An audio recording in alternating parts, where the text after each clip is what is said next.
హల్లెలూయా. స్తోత్రం స్తోత్రం స్తోత్రం స్తోత్రం స్తోత్రం. మహాగణుడు, పరిశుద్ధుడు, సర్వోన్నతుడు, సర్వాధికారుడు తండ్రి, నీకు వేలాది స్తోత్రములు అయా. మీరిచ్చిన అవకాశాన్ని బట్టి నైనా, మీరిచ్చిన సమయాన్ని బట్టి, మీరిచ్చిన కరుణను బట్టి నీ స్తోత్రాలు ఇస్తాయా.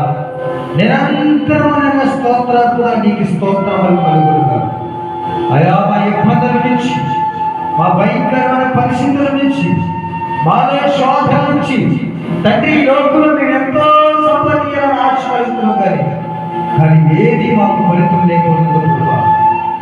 ఈ లోకంలో ఉన్న నేత్రాశ, శరీరాశ, జీవం పొందడం అంతకు మించి ఏమీ లేదు ప్రభా. నీ స్తోత్రాలు నైనా. ఈ దినాన ప్రభా, మా క్రియలు బట్టి, మా ఇబ్బందులు బట్టి, మా ఆలోచన బట్టి నైనా మాకు పరిశ్రమ జరగలేదంటే అయా, మా కుటుంబంలో కార్యాలు జరగట్లేదంటే, మా కుటుంబంలో సమాధానం ఉండలేదంటే, మా కుటుంబంలో ఐక్యత ఉండలేదంటే ప్రభా నైనా మేము నీకు విరుద్ధమైన ఆయుధంగా ఉన్నాం ప్రభా. నీకు నమ్మకమైన ఆయుధంగా లేవు ప్రభా. నిన్ను కనపరచు మార్గంలో మేము నిలవేస్తాయి. నీ వందనాలు.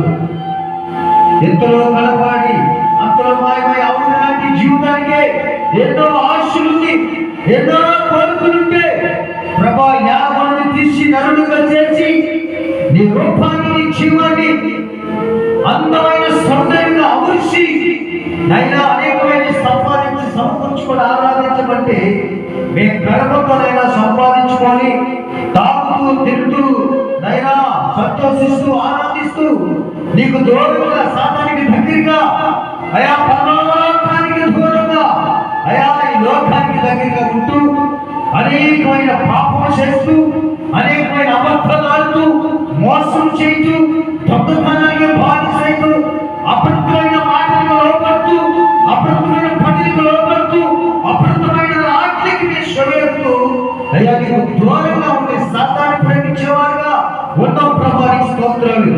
అటువంటి తలంతులు పట్టివేసేవారు వేస్తాయి. గమనించాలి ప్రేమైన సహోదరి, సహోదరుడా, ఈ దినాన ప్రభు నీ కొరకు, నా కొరకు సిద్ధపాటు కలిగి ఆయన ఎంతో ఆ పరలోకం స్థానం కావాలని, మన కొరకు స్థానం ఏర్పరిచారని ఆయన ఆశ కలుగుతుంటే మన ప్రతి ఒక్కరు కూడా పరలోక స్థానం మాకొద్దు, ఈ లోకం కావాలి, ఆ నరకం కావాలని మనం పోరాటపడుతున్నాం. సహోదరి, సహోదరుడా, ప్రతి ఒక్కరు కూడా గమనించాలి. రేపు దినం అంత కాదు, ఏ క్షణం ఏమైపోతుందో, ఏ క్షణం ఏం జరిగిందో, అసలు మన ఆత్మ ఎక్కడ చేరుతుందో, మనం ఏమైపోతామో, మన పరిస్థితులు ఎలా ఉన్నాయో, అసలు మన ఉద్దేశం ఎలా ఉందో, నువ్వు బయటకు వెళ్తున్నావు, మళ్ళీ వస్తావో రావో, నీ భర్త మొహం చూస్తావో, నీ బిడ్డల మొహం చూస్తావో, లేదో తెలియకుండా ఉంటాయి. నీ భార్య మొహం చూస్తావో, నీ తల్లిదండ్రుల మొహం చూస్తావో, ఆయా తెలియనట్టుంది. సహోదరి, సహోదరుడా, మన ప్రతి ఒక్కరు కూడా లోకకెళ్ళా బయటకు వచ్చిన మన ప్రభువును కనపరుస్తూ, ప్రభువును ఆరాధిస్తూ, ప్రభు మహిమను పొందుకొని అనేకమైన ఆత్మను రక్షిస్తూ, అనేకమైన వారిని ప్రభు సన్నిధిగా చేర్చేవారుగా ఉండాలి. అంతేగాని నీ రక్షణ కాదు, నీ మారు మనసు కాదు, నీ బాప్టిస్టులు కాదు. ప్రతి ఒక్కరు కూడా 3 తలంతులు కలిగి, ప్రతి ఒక్క బిడ్డ కూడా 3 బాప్టిస్టులు అవసరం. ప్రతి ఒక్కరు కూడా గమనించాలి. ఒకటి నీటి బాప్టిస్మ, ఒకటి ఆత్మ బాప్టిస్మ, ఒకటి అగ్ని బాప్టిస్మ.